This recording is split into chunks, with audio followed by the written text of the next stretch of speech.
আসসালামু আলাইকুম, আশা করি সবাই ভালো আছেন। তো আজকে আরেকটি ভিডিও নিয়ে আসলাম আপনাদের মাঝে। তো আজকে চলে আসলাম সুলতানপুর দরগাপাড়া শাহী জামে মসজিদে জুম্মার নামাজ আদায় করার জন্য। তো এই জায়গাটা হচ্ছে টু কাপাসিয়া গাজীপুর। আর এখানে দেখেন সবাই এখানে মোটর সাইকেল রাখতেছে জমা নামাজ পড়ার জন্য। আর এখানে মোটর সাইকেল রাখতে কোনো টাকা পয়সা দিতে হয় না। আর এখানে অসংখ্য দোকানপাট আছে, কারণ এখানে মেলার মতো জমজমাট হয়। অনেক মানুষ আছে, দেখেন কোরআন শরীফ আছে, টুপি আছে, তারপরে দেখেন তবজি চড়া আছে। এখানে নানান ধরনের ব্যবসায়ীরা আসে, এখানে দোকানপাট নিয়ে ব্যবসা বাণিজ্য করে। আসলে এখানে অনেক জমজমাট মানুষজন আসে, তো এই কারণে সবাই এখানে দেখেন বইও বিক্রি করছে, হাদিসের বই। দেখেন এখানে পেয়ারা বিক্রি করছে এক ভাই, আরেকজনে দেখেন এখানে কি বিক্রি করতেছে।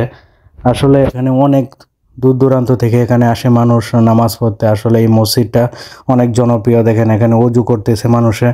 আর এখানে দেখেন এগুলো হচ্ছে মাদ্রাসা, মানে মাদ্রাসা যাতে পোলাবান মানে এখানে পড়তে পারে এই অবস্থা করছে এখানে। আর দেখেন এটা হচ্ছে মসজিদ, গয়বি মসজিদ বলে মানুষে পরিচিত। তো এখানে অনেক দূর দূরান্ত থেকে আসে নামাজ পড়ার জন্য। দেখেন অসংখ্য মানুষ ঘোরাঘুরি করতেছে, এখানে অজু করতেছে। আর মানুষে দেখতেছে, অনেকে আসছে দেখার জন্য অনেক দূর থেকে নামাজ পড়ার জন্য। এই দেখেন অনেক গরিব মানুষ আছে এখানে, মানে টাকা তুলতেছে। এখানে আরও দোকানপাট আছে, দেখেন বইয়ের দোকান। আসলে অনেক সুন্দর একটি জায়গা। আমিও আসছি এখানে নামাজ পড়ার জন্য জুম্মার দিন, আজকে শুক্রবার। দেখেন এখানে আরও কি বিক্রি করছে, মানে অনেক ধরনের খাবার দাবারও এখানে পাওয়া যায়। তো অনেক গরিব মানুষ আছে এখানে বৈশা রয়েছে। তো ভাবলাম যে কিছু টাকা পয়সা দিই। তো একজনরে দিছি আমরা 50 টাকা যে বাংতি দেওয়ার জন্য। তো নিয়ে মানে 50 টাকা নিয়ে আর মানে খেয়ালই নাই যে আমি যে দিছি, উনি কোনো খবরই নাই, আমার টাকা বাংতি দিতেছে না। অনেকক্ষণ পর তারপরে আমার বাংতি দিছে।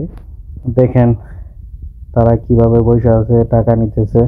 আসলে ওনাকে বলতেছে যে 10 টাকা দিছে, আসলে আমি একজনকে টাকা দিয়েছি, উনি বলতেছে দেই নাই, মানে এরকম মানে হাহাকার লাগাই দিছে। আসলে তাদেরকে টাকা দিলেও বিপদ, না দিলেও বিপদ। মনে করেন যে যে টাকা দিয়েছি, তারপরে বলতেছে টাকা দিয়েছি না, আবার বলতেছে আরও টাকা দেওয়ার জন্য। মানে এরকম অবস্থা, কি করবেন? মানে না দিয়েও তো পারা যায় না। একবার দেওয়ার পরে তারপরে যদি আবার বলে যে টাকা দিতে, তাহলে কিরকম লাগে বলেন? তো তারপরে সবাইরে আবারও টাকা ভাঙ্গিয়ে তারপরে আবারও টাকা দিতেছি। আসলে একটা জিনিস কি মনে করেন যে মানুষকে টাকা পয়সা দিলে নিজের কাছেও ভালো লাগে, মানে মনটাও শান্তি লাগে। আসলে আমার কাছে অনেক ভালো লাগছে তাদেরকে টাকা দিয়া। এই দেখেন এই যে ওই কালো মুখ বোরকা যে উনি, একবার দিছি টাকায় যে দাঁড়িয়ে আছে, তো আবারও বলতেছে যে ওনাকে টাকা দেওয়ার জন্য। মানে মানে কি বলবো, মানে একবার দিছি তারপর আবারও বলে। তো এখন আমার টাকা দেওয়া শেষ, সবাইকে টাকা দিয়ে শেষ করছি। তো এখন রাস্তায় আসলাম, আর এখন আমি অজুখানায় যাব। অজুখানায় গিয়ে নামাজের জন্য প্রস্তুতি নেব। আমার এখন সব কাজ শেষ। আর এখানে দেখেন মসজিদের নাম তার সুলতানপুর দরগাপাড়া শাহী জামে মসজিদ।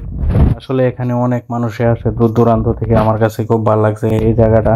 আর এখানে আরেকটা জিনিস ভালো লাগছে, যারা দূর দূরান্ত থেকে আসে মোটরসাইকেল নিয়ে, তাদের কোনো টাকা দিতে হয়ে যায়, এই জিনিসটা কিন্তু আমার কাছে খুব ভালো লাগছে। আর এখানে দেখেন একটা অজুখানা আছে, এই অজুখানায় কিন্তু অজু করলে পানিটা কিন্তু অত্যন্ত ঠান্ডা। আর এটা গভীর নলকূপে মানে কলটা বসানো হয়েছে, তো এই কারণে।